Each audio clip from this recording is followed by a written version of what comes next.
there, and thanks for joining us on today's broadcast of your informative and educative program, Well in Print, on Pan-African Media TV with me, Frida Egbeson. Today is Friday, the 26th of September 2025, and we are delighted to bring you fresh updates on what is making news around the globe. So go nowhere, for we shall be right back just after the transition.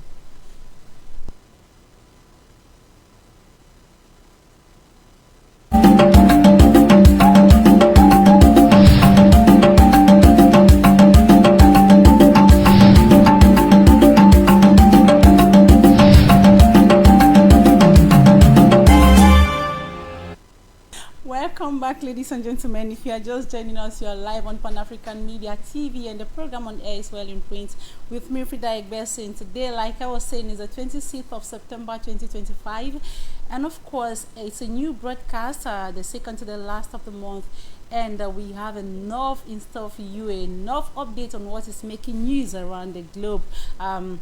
I want to say that a lot is making news and a lot has happened in the course of the week. So up next is our weekly press review, our first flight taking us to the United States of America with US Today newspaper carrying as major caption, Trump faces free speech backlash. While the Washington Post caption, Russia dismisses Trump pivot to Kiev. The Los Angeles Times carries a caption, Trump assault on free speech split right. Away from the United States of America, ladies and gentlemen, we move over to the United Kingdom with the Independent newspaper carrying as caption, Bonner launches blistering attack on a divisive Tama. Report says that in a dramatic move that will rattle drowning street, Manchester's mayor appears to fire starting a pistol on leadership challenge as he accuses Prime Minister of very fractional approach and having no plan just days before crucial Labour Party conference. Away from there, we move over to the Sun. The Sun headlines this morning, Afghan refugee go on hold to air Afghanistan, then we let him back in. From the Sun, we move over to the Guardian that carries his caption this morning, PM gambles on new leveling up funding to tackle rise in reform, while Financial Times says sentence Sarkozy set to serve jail term. Away from the UK, we move over to the Federal Republic of Nigeria with the Punch newspaper this morning carrying as caption. The Punch tells us that NNPCL secures 318 billion naira to fund new oil exploration. FAAC subcommittee props spending for frontier exploration. Budget office wants Nigeria losing 60% of oil income. National oil firm pays zero dividends to Federation account despite 1.06 trillion naira profit. Experts push private exploration. These days report that as 80th United Nations General Assembly, Tinubu renews demand for Nigeria's permanent seat on the United Nations Security Council. Away from Nigeria, ladies and gentlemen, we cross over to neighboring Cameroon with the media newspaper captioning October presidential election. There's nothing like consensus candidate at Tanganji. The no-nonsense Minister of Territorial Administration has cautioned opposition candidates in the October 12 presidential election to not bother themselves or settling coalition because the elections management organ ELECAM will not take into consideration such arrangements in its organization of the election. From the media, we move over to News Hub, carrying this morning as caption October 12 polls. Chiroma polls crowd in Bafusam. CRM wants opposition candidates while Minat tightens security.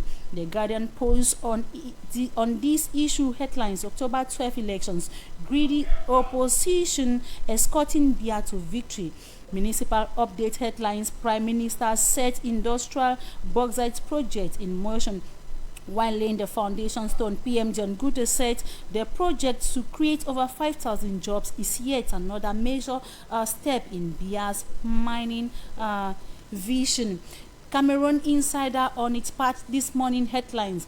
Presidential election momentum builds as official campaign begins on Saturday. While this other copy of the Guardian Post carries as major caption, in new book, Haman Mana tears Bia's regime into pieces, qualifies Bia's 43 years leadership as shipwreck of the nation. These were our newspapers headline, ladies and gentlemen. Stay tuned, for we shall be right back for the analytical part just after the transition.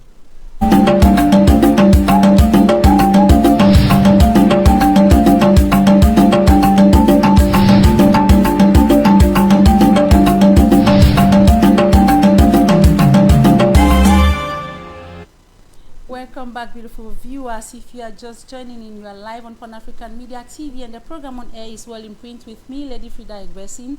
I want to say that you haven't missed anything because we are diving straight into the analytical part of our program for today.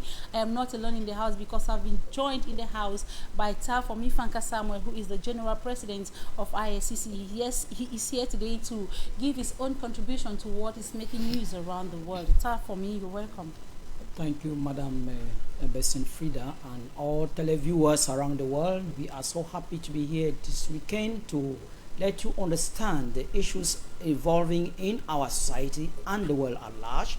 And you know very well that at this juncture, all the world is moving, and as it is moving digitally and terrestrial, we don't have to wait, and even by sea. So we use all measures to reach out to you through our mediation and media outlets.